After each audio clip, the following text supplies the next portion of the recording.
नील गगन में अधर हो, शोभित निज में लीन। नील कमल आसीन हो, नीलम से अति नील। सील झील में तैरते, नेमि जिनेस सलील। सील डोर मुझे बांध दो, डोर करो मत ढील। तीर्थंकर लेने के मूल नायक 1008 श्री नेमिनाथ भगवान की, परम उपकारी संत शिरोमणि आचार्य गुरुवर विद्यासागर जी महामुनि राज की, पूज्य मुनि श्री 108 दुर्लभ सागर जी महाराज की। खेत में दादाजी बीजों को बिखेर रहे थे। 5 वर्ष का पोता साथ में था और उसे लगा कि दादाजी क्या कर रहे हैं, दादाजी बीजों को मिट्टी में क्यों मिला रहे हो। तब दादाजी ने जवाब दिया कि नहीं बेटा, मिट्टी में नहीं मिला रहा, इसमें योग्य खाद, पानी, प्रकाश आदि जब लगेगा और समय पाएगा तो इसमें अच्छे अच्छे और ज़्यादा गुणित होकर, कई गुना होकर वह फलित होगा, यह फसल लहलहाएगी। ये विश्वास था दादाजी को, ये विश्वास था दादाजी को कि नहीं, मैं इस उपजाऊ भूमि में यदि बीजों को बोऊंगा तो वो कई गुना होकर फसल के रूप में हमें तैयार होकर आएंगे। ऐसी उस फसल के लिए जब उनको विश्वास हो गया, तभी तो उन्होंने बीजों को मिट्टी में बो रहे हैं।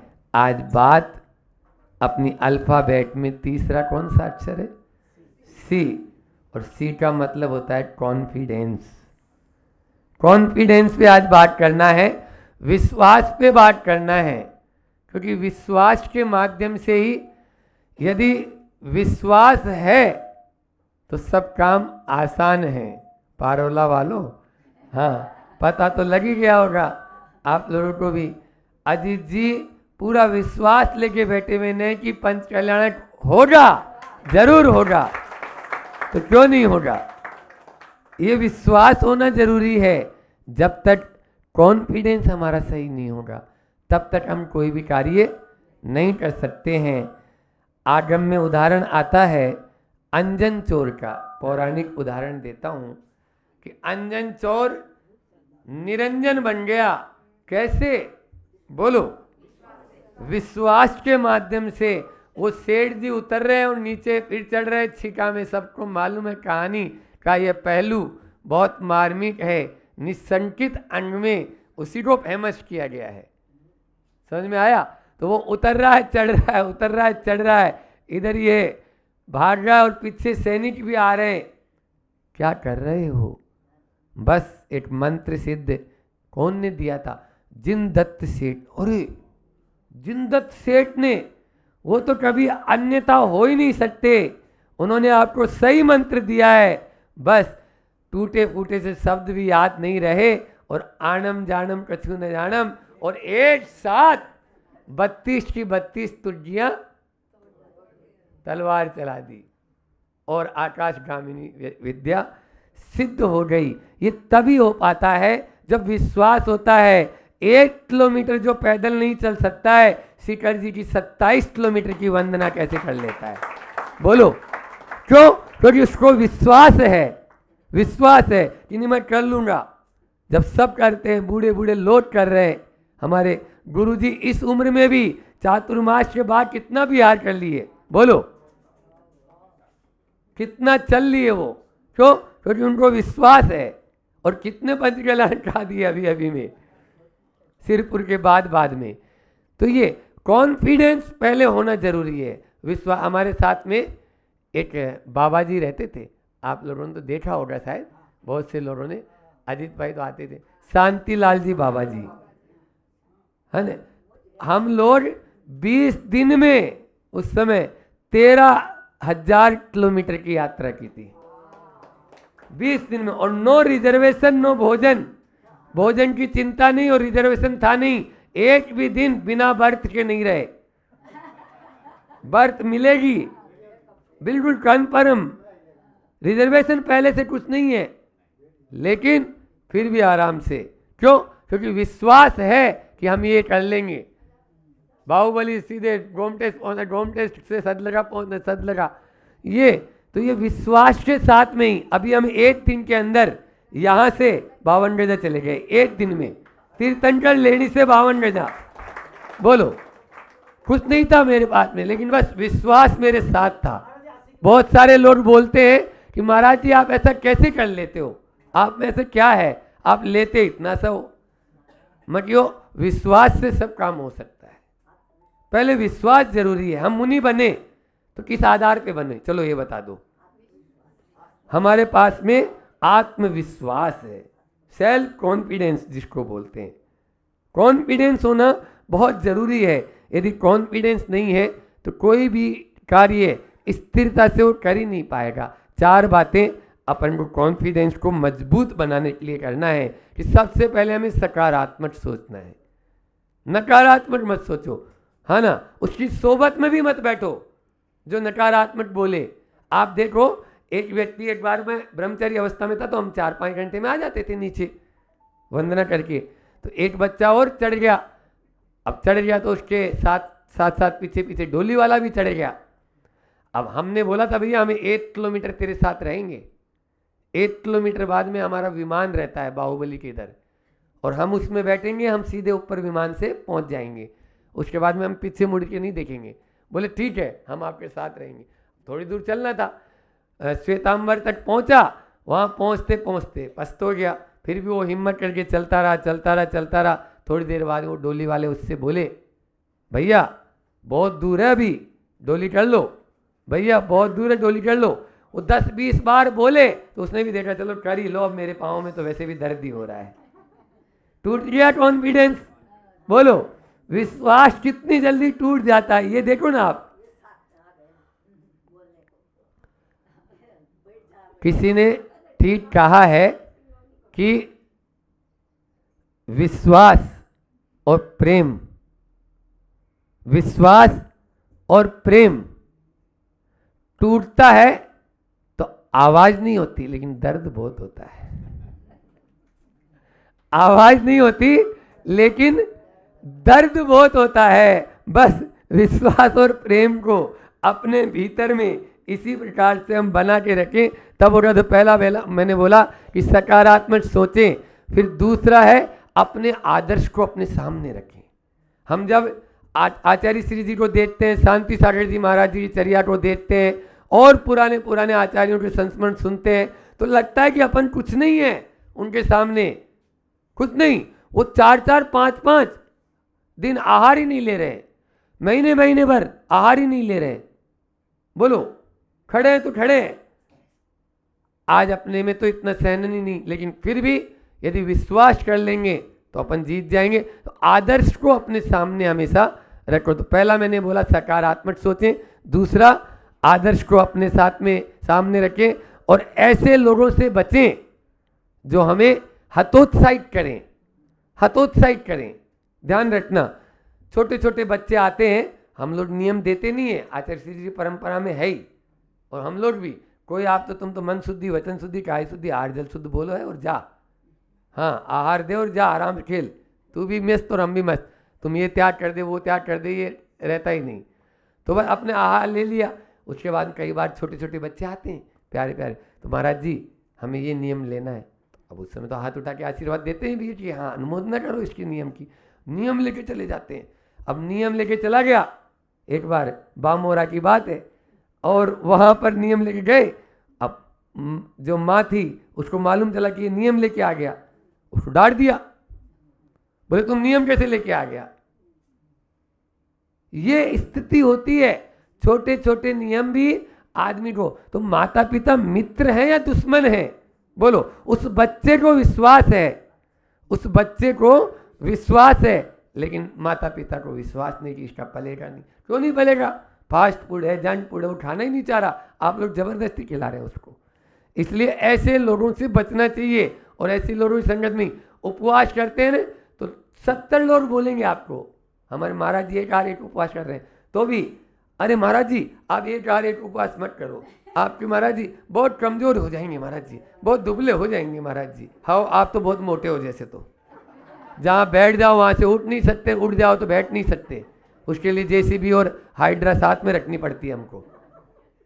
बोलो हाँ क्या है, आप बैठ गए तो महाराज अब उठते नहीं जा रहा, लो साहब खिसक नहीं जा रहा। तो ये स्थिति हो रही है। ये स्थिति क्यों हो रही है? क्योंकि आपने इसको खिला खिला के, आपके अंदर में क्या विश्वास है पता है, मैं इस शरीर को नहीं खिलाऊंगी, नहीं पिलाऊंगी तो पतली हो जाऊंगी, लोग क्या कहेंगे बताओ, ताकत मेरी नहीं रहेगी। तो ये सब अपने नहीं, आपको विश्वास रखो, नहीं हो ही नहीं सकता है। आपको बता दे, विश्वास आप लोगों को होगा नहीं। मुसलमान जिनके अंडर में हमने पहले नेचुरोपैथी का एक कोर्स किया, डॉक्टर इस्माइल टाट जयपुर, नाम भी ले देता हूँ अच्छे कार्य के लिए, डॉक्टर इस्माइल टाट जयपुर के, उन्होंने अपने बच्चों को बचपन से नमक और शक्कर दिया ही नहीं, पैदा होने के बाद। बोलो, और आज वो 20-20, 25-25 साल के हैं। ये 2001 की बात बता रहे हैं हम, जब वो 4-4, 5-5 साल के थे उस समय। अब आप लोगों को महाराज बिना नमक के, हाँ बिना नमक के ही ब्लड प्रेशर आराम से दौड़ता है, और नहीं तो प्रेशर ही लगाते रहो उसके ऊपर, कुछ नहीं होगा, आपका प्रेशर और कम पड़ जाएगा। अभी एक वैद्य जी आए इधर ही, बोले महाराज अब हम वैसे नाड़ी दिखाते नहीं, देख ली उन्होंने, बोले महाराज जी आपका तो बीपी बहुत है ही नहीं। मैं हाँ भैया आप नदी पास में ही है, गिर नहीं जाना। हम उसी पे बैठे थे, उनको धीरे से बोला, मैं जो हमारा रहेगा ही नहीं ना, बीपी है ही नहीं तो चलने दो, चल बिना बीपी के चल रहा है, और अच्छी बात है। ये तो 40 होए, 50 होए, 30 होए, ये जो जितनी मशीनें हैं ना चेकअप करने की, ये आपके विश्वास को सबसे पहले खंडित करती है, तोड़ देती है। जिस डॉक्टर के पास जाओगे वो सबसे पहले आपके उसी विश्वास को तोड़ देगा। आज सुबह मैंने बोला था, गधे की बात पर तो विश्वास हो जाता है, लेकिन इंसान की बात पर विश्वास नहीं होता। महाराज बोलेंगे तो विश्वास नहीं है। हाँ, मैं ये नहीं बोल रहा हूं, अपने मुझसे बोलूंगा भी नहीं, ठीक है ना। लेकिन आपको वो रिपोर्ट में महाराज जी उसमें तो ऐसा आ गया है, क्या आ गया है? आप अपने विश्वास को मजबूत कीजिए ना, कुछ नहीं होगा।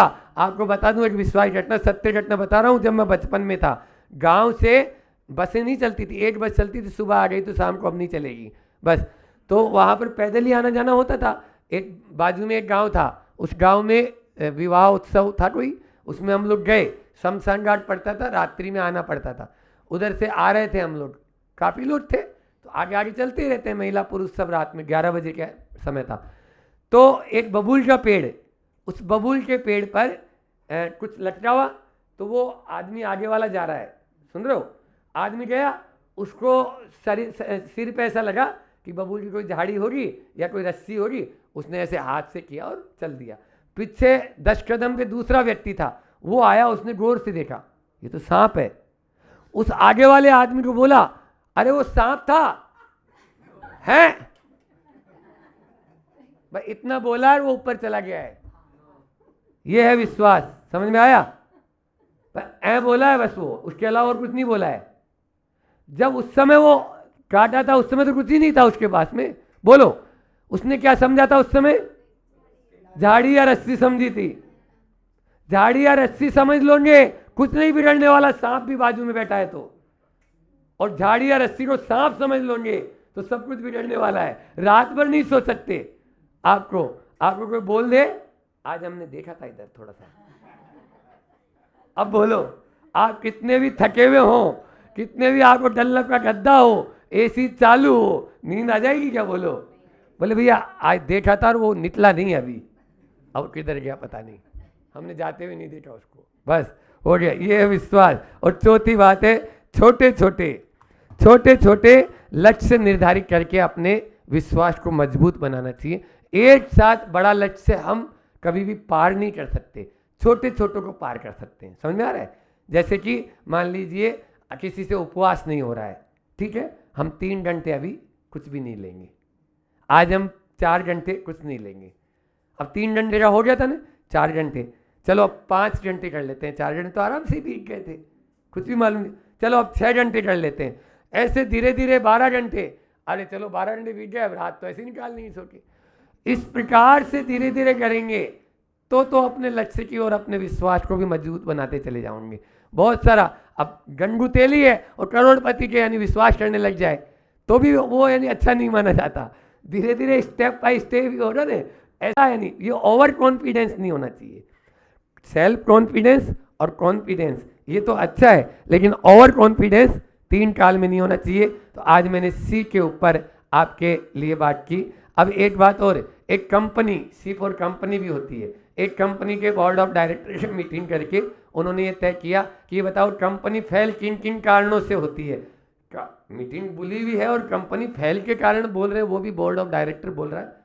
बोले हाँ ये कारण है। अच्छा तो ठीक है, इन कारणों से अपन को बचना है ताकि अपनी कंपनी ठीक से चले। बस आपको भी तो जिंदगी की कंपनी अच्छे से चलानी है, इतनी चलानी है। अपनी जिंदगी की कंपनी को बढ़िया से चलाना चाहते हो तो इन 4 बात को रिफ्यूज करना है। क्या करना है? रिफ्यूज।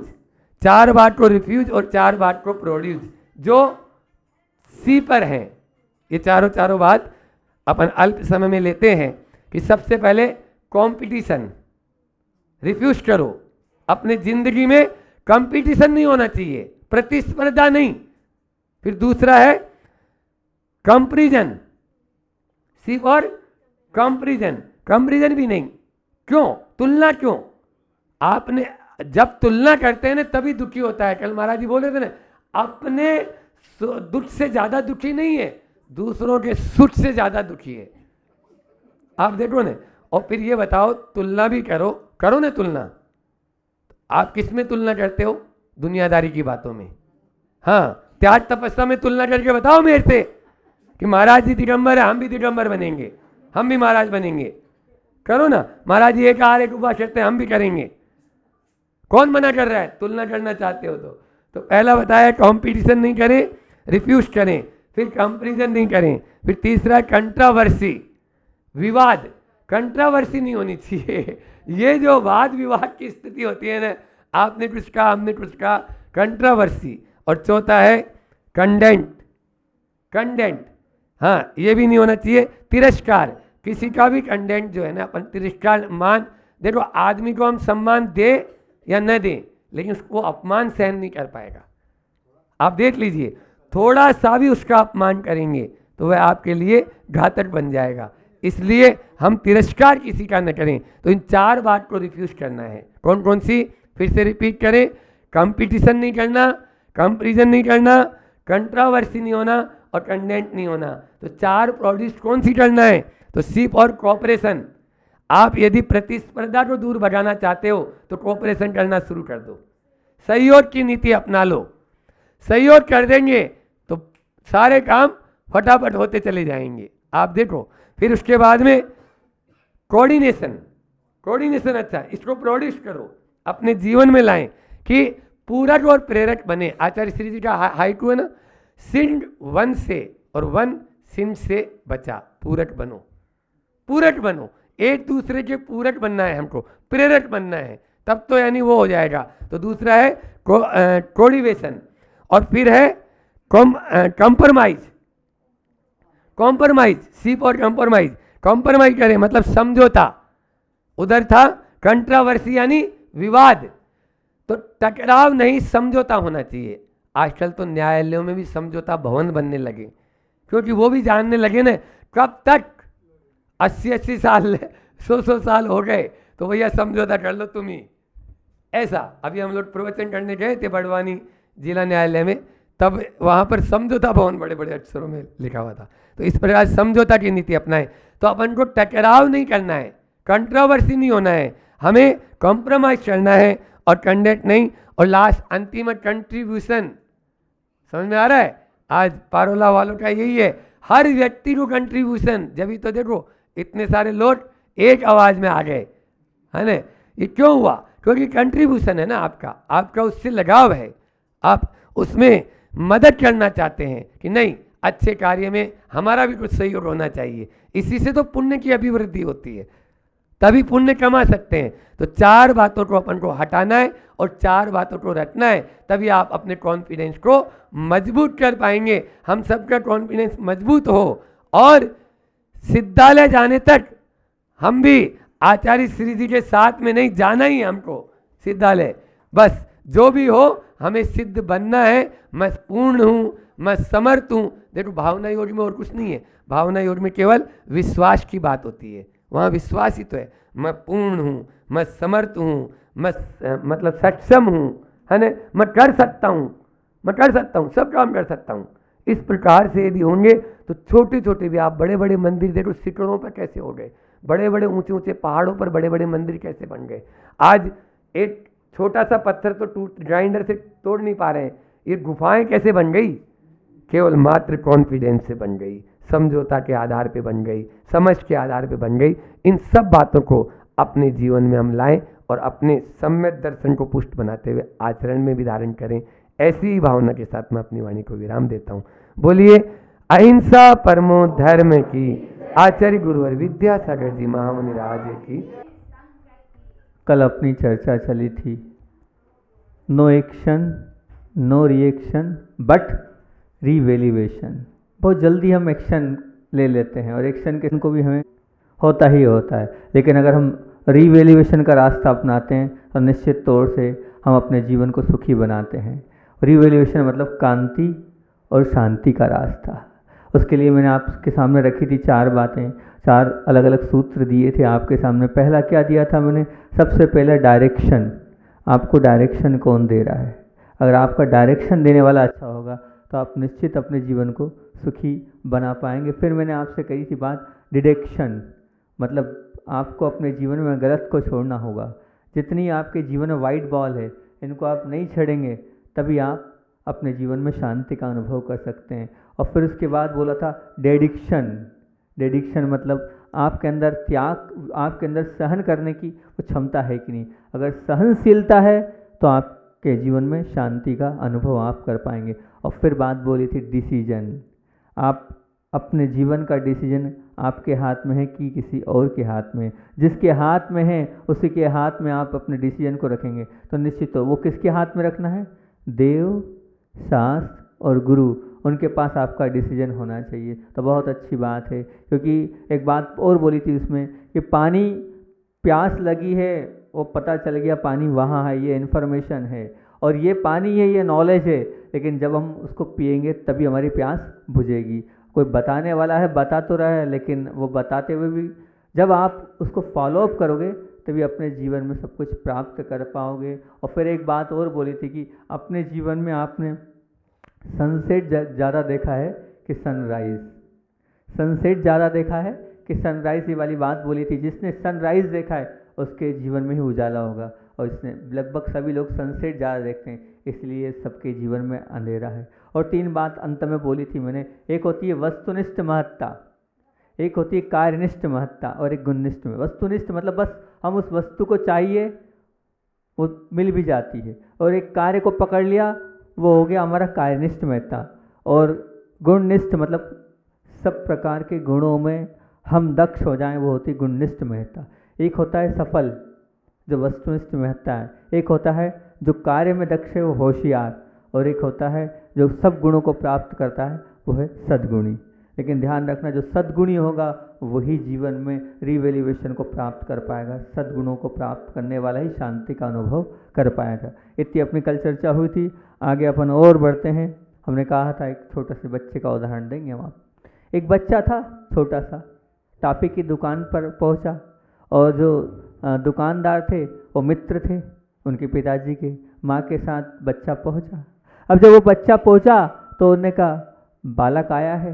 अब बालक आया मतलब अपने मित्र का बालक आया है। उन्होंने तुरंत डब्बा खोल दिया, ढक्कन खोल दिया, और उस बच्चे के लिए कहा बेटा निकाल ले, बेटा निकाल ले। अब बच्चा जो है वो निकालने को तैयार नहीं। माँ ने कहा देखो इतने अच्छे से अंकल जी बोल रहे, ले लो, क्या बाधा है लेने में? फिर भी बच्चा नहीं ले रहा है। फिर समझाया, भैया ले ले, वो तैयार नहीं हुआ लेने के लिए, वो बिल्कुल एकदम ऐसे बैठा रहा। बोला अच्छा ठीक है चल। दुकानदार ने मुट्ठा भरा और उसके जेब में दोनों तीनों जेब भर दिए उसके। तो वो बाहर आया, बाहर आने के बाद माँ ने कहा जब इतने उससे बोल रहे थे तो क्या ज़्यादा दिक्कत थी, ले लेना था। तो बोले माँ आप समझती नहीं हो, मैं जानता था अंकल जी देंगे तो सही, मैं लेता तो कितनी आती, 3 4 5, अब वो अंकल जी ने दी कितनी सारी आ गई, बहुत सारी आ गई ना। तो बोले इसलिए मैंने नहीं ली थी, मुझे मालूम था वो देंगे। ऐसी स्थिति आपके साथ भी है, आप भगवान के पास जा रहे हैं तो आप मांग रहे हैं, वह भगवान किसके सुपुर्द कर रहे हैं कि आपको जो देना हो सो दो। अगर आप उस छोटे बच्चे से सीखो ना तो भगवान के सामने जाकर कुछ मांगो मत। वो बच्चा कितना समझदार था कि वो तो मिलेगा और बहुत ज़्यादा मिलेगा, मैं मांगूंगा तो कुछ और आप दोगे तो बहुत कुछ। उस बच्चे से हमें यही सीखना चाहिए, भगवान के सामने मांगना नहीं है, भगवान तो हमें बहुत कुछ देता है और देगा भी अगर हमारे कर्म अच्छे होंगे। 3 बातें हैं, मुझे क्या पाना है सबसे पहली बात, मुझे क्या करना है दूसरी बात, मुझे क्या बनना है तीसरी बात। 3 बातें अपन कर रहे हैं, मुझे क्या पाना है मेरे जीवन में, मुझे क्या पाना है, और दूसरी मुझे क्या करना है और मुझे क्या बनना है। ये 3 बातें हैं, 3 प्रश्न आपके सामने रखें। मुझे क्या पाना है, भगवान यदि आपसे पूछे क्या पाना चाहते हो, बोलो आप क्या पाना चाहते हो, तो आपने बहुत अच्छी बात बोली, मोक्ष चाहना चाहते हो। लेकिन लगभग अधिकतर लोगों का यही भाव होगा, पैसा चाहिए, परिवार सुखी चाहिए, या कुछ लोग ऐसे भी हो सकते हैं कि प्रसन्नता चाहिए। अब सबके अलग अलग है, लेकिन भगवान की कृपा से और पुण्य से मिला है आपको क्या, आपकी आँख मिली है, ये आपके पुण्य से मिली है। आपको अच्छा वाला शरीर मिला है, ये आपके पुण्य से मिला है। आप पैसा भी आपको मिला है, ये आपको पुण्य से मिला है। अब ये पुण्य से जो चीज़ें मिली हैं इसका क्या कर रहे हो आप, पुण्य का उपयोग, पुण्य का निरुपयोग, पुण्य का सदुपयोग कि पुण्य का दुरुपयोग। 4 बातें हैं, पुण्य का उपयोग, पुण्य का निरुपयोग, पुण्य का सदुपयोग कि पुण्य का दुरुपयोग। मान लीजिए आप आँख से देखकर चल रहे हैं, ये आँख पुण्य से मिली है, ये देखकर चलना क्या हो गया, उपयोग है ना। जब आप सो रहे हैं तो आँख का क्या हो गया, निरुपयोग, आँख से देख तो रही नहीं रहे तो उसका क्या हो गया, निरुपयोग। और आप वो सदुपयोग क्या, इन आँखों से आप प्रभु के दर्शन कर रहे हो, गुरु के दर्शन कर रहे हो, ये क्या हो गया, सदुपयोग। और इन आँखों से वासना भरी दृष्टि से किसी को देख रहे हो तो ये क्या हो गया, दुरुपयोग। विचार करना, आपको आँख मिली है, इस आँख को आप क्या, इससे आप कितना, किस प्रकार से इसका उपयोग कर रहे हो, ऐसी सब चीज़ों के लिए आप विचार करना। चारों में घटाना, उपयोग, दुरुपयोग, निरुपयोग और सदुपयोग। मन का उपयोग आपने किया, कहीं जाने का विचार किया, ये क्या हो गया, उपयोग। अब मन, अभी मन है, इससे आप सब कर सकते हो, दुरुपयोग भी कर सकते हो और सदुपयोग भी कर सकते हो। लेकिन अब आप मन का कितना उपयोग और सदुपयोग कर रहे हो। जब मन का सदुपयोग मेरे हाथ में है तो मैं बार बार दुरुपयोग क्यों करता हूँ। मन है लेकिन मन कहाँ जा रहा है, मन जानबूझकर गलत विचारों में, गंदी सोच में जा रहा है, तो क्या हो रहा है, ये मन का दुरुपयोग है। ये मन का दुरुपयोग आप कर रहे हो। आप गंदी सोच है, विचार अगर आपके गलत हैं तो ये मन का क्या कहलाएगा, दुरुपयोग कहलाएगा। आप कितना दुरुपयोग करें सोचना। मैं पूछता हूँ, आपको कपड़े अच्छे पसंद, मोबाइल ब्रांडेड पसंद, ठीक है ना, आपको मकान अच्छा पसंद, तो आपको विचार अच्छे क्यों नहीं पसंद है, आपको विचार अच्छे क्यों नहीं पसंद। एक प्रश्न है, आपके जो अंदर विचार चल रहे हैं, ये विचारों में गंदगी क्यों, ये विचारों में उथल पुथल क्यों, और ऐसे विचार क्यों जिन विचारों के माध्यम से हमारा संसार बढ़ रहा है, हमारा संसार जो है वो हम उसमें उलझते चले जा रहे हैं। उसका एक ही कारण है, हमारे स्वयं के अंदर के विचार परिणाम। क्योंकि हम अपना जीवन कौन सेट कर रहा है, आने वाला जो भव है वो कौन बनाने वाला है, हम ही तो अपना जीवन बना रहे हैं। तो हम अपना जीवन अपने विचारों के माध्यम से बना रहे हैं, और वो विचार हमारे पास 24 घंटे चल रहे हैं। यहाँ तक कि आप जब सोते हो तब भी विचार चलते रहते हैं, तब भी कोई कर्म की प्रक्रिया चल रही है। और लगभग ये मान के चलना कि रात में स्वप्न में भी आपके वो विचार चलते हैं जो दिन में आपने कुछ न कुछ धारणा, आप बोलते नहीं ऐसा नहीं है, कहीं ना कहीं कुछ न कुछ तो था, आपका कुछ परिणाम बिगड़ा था, तभी स्वप्न में वो बिगड़ा हुआ परिणाम आया, अन्यथा आ ही नहीं सकता है, आएगा भी नहीं, होगा आपका। आपको लग रहा है मैं नहीं सोच रहा हूँ, लेकिन कहीं ना कहीं वो स्मृति में है, तब तो वो आ रहा है, मतलब वो आपके विचार खराब हैं, इसी के कारण आप नीचे की ओर जा रहे हैं। सारी दुनिया को दुख, आप मतलब सारी दुनिया का दुख ओवरटेक करने की क्षमता आपके मन में है, बिल्कुल आपके मन में ये पूरे संसार के दुख को ओवरटेक मतलब क्या, आगे बढ़ सकते हो उस को।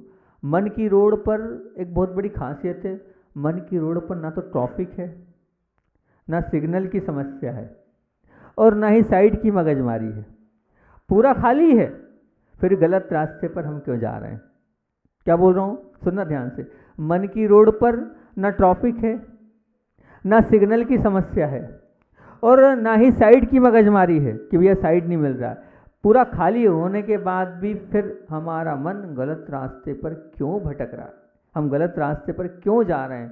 विचार करना इस चीज़ पर, बहुत गहन बात है, और हम मन के माध्यम से अपने जीवन को निर्कसता की ओर ले जा रहे हैं। शरीर को सुख चाहिए, शरीर को सुख ही चाहिए, क्योंकि उसको क्या चाहिए, आप बढ़िया अच्छे से एसी में बिठा दो, आप अच्छे से खिला दो, आप उसको अच्छी गाड़ी में ले जाओ, पैदल नहीं चलाओ।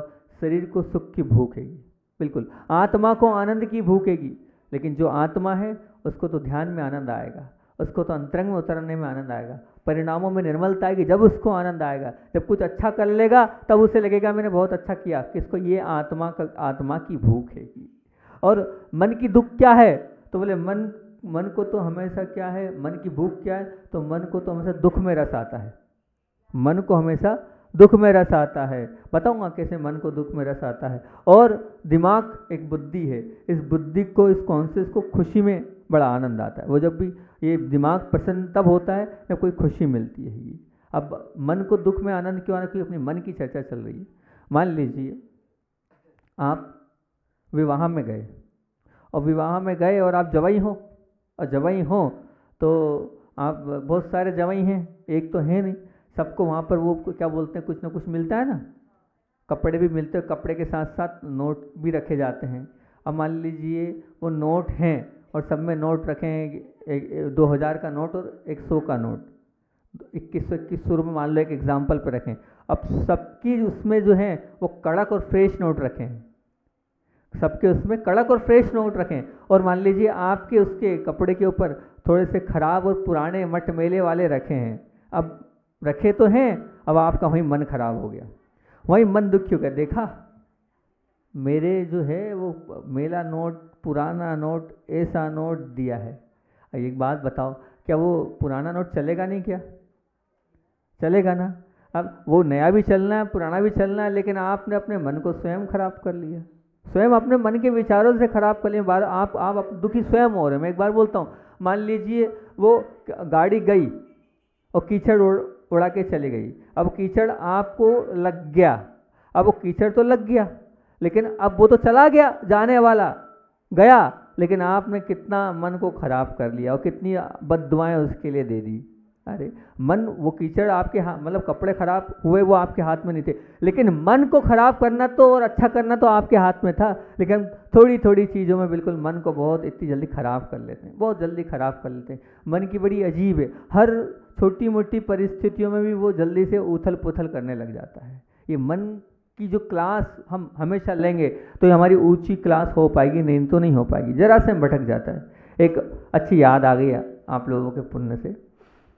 एक महिला थी, वो महिला जा रही थी कहीं अकेली, अब जा तो रही थी और जो जाना था वो घाट सेक्शन था उसको अपने स्थान पर। अब लेकिन वो गाड़ी जो है बार बार बंद चालू हो रही थी। जब गाड़ी बंद चालू हो रही थी तो उसने सोचा कि मैं अकेली हूँ और ये घाट सेक्शन है और यहाँ से नीचे की ओर जाना है, कि ऐसा नहीं हो कुछ गड़बड़ हो जाए, तो अब क्या करना चाहिए। तो सोचा कहीं ना कहीं पहले इसको दिखवा लें अपन, नहीं तो गड़बड़ ना हो जाए। अब वो पहुंची, उसने सोचा ये थोड़ा सा यहाँ दिख तो रहा है, तो वो बसावट से दिख रही है, और देखा तो हाँ बसावट भी थी और कुछ गैरेज दिखे उसको गाड़ी सुधारने वाले, वो वहाँ पहुँची। और योग संयोग की बात, एक नहीं दो नहीं तीन एक साथ मैकेनिक थे, गाड़ी वाले थे, तो उसने अपनी गाड़ी पहले दुकानदार के पास खड़ी करी, बोले हमें जाना है, आप हमारी गाड़ी को चेक कर लो। उसने कहा बहुत सारी गाड़ी है, हम चेक नहीं कर पाएंगे, क्षमा चाहते हैं। वो दूसरी जगह पहुंची, वहाँ भी इसी प्रकार की लाइन लगी हुई थी, उसने भी इसी प्रकार का जवाब दिया। वो घबरा सी गई यह तो भीड़ सब जगह लगेगी, मेरा क्या होगा। तीसरी दुकान पर वो बड़ी विनय से पहुंची और हाथ जोड़ते हुए बोली, मैं अकेली महिला हूँ और मुझे ये रोड क्रॉस करना है और ये पूरा घाट सेक्शन है, कहीं मेरी गाड़ी ख़राब हो गई तो क्या करूँगी मैं, आपसे प्लीज़ बोला, रिक्वेस्ट के साथ विनयपूर्वक हाथ जोड़कर बोला, मेरी गाड़ी को पहले देख लो। उसने मना तो किया ही नहीं था, लेकिन उसने अपनी बात रिक्वेस्ट से करी। और जैसे उसने देखा कि भाई ये अकेली सी दिख रही है, तो बोले हाँ ठीक है, आपकी गाड़ी को देख लेते, क्या हो रहा है। बोले ऐसे बार बार जो है थोड़ी बंद हो रही फिर चालू हो रही। बोले ठीक है, चेक करते हैं। उसने कहा इसको तो समय लगेगा, इसको ऑयल वगैरह चेंज करना पड़ेगा, ये समस्या है। बोले जो करना है लेकिन जल्दी कर दो, रात नहीं होना चाहिए क्योंकि मुझे आगे जाना है, मैं अकेली हूँ। ठीक है, बोले कोई दिक्कत नहीं। उसका जो हाथ का काम था उसने रोका और रोकने के बाद उसने काम प्रारंभ कर दिया और सब लोगों को बुला लिया। बोले यहाँ आ जाओ, पहले इनकी गाड़ी करना है। उनकी गाड़ी वो प्रारंभ कर दी और लगभग हो गई गाड़ी, हो ही रही थी गाड़ी, कंप्लीट सी हो गई। अब कंप्लीट होने वाली थी, उसके पहले उसने पूछ लिया इसका बिल आप बता दो कितना हो रहा है। तो उन्होंने सब बिल कंप्लीट करके जो है वो बता दिया, इतने हो रहे हैं, लगभग 8,500 का बिल आया है सब कुरा के। तो उसे ऐसा लगा कि आज अगर ये नहीं सुधारता तो मैं कैसे आगे बढ़ पाती, इसको तो कुछ ना कुछ इनाम भी देना चाहिए। तो उसके मन में एक बात आई, उसने उस जो मैकेनिक था उससे बोल दिया, ये पर्स है, ये पर्स में जितने पैसे हैं वो आपके। अब मुंह से ये भी निकले कम हो चाहे ज़्यादा हो, चिंता नहीं करना, वैसे तो होंगे, फिर भी जितने हो वो आपके।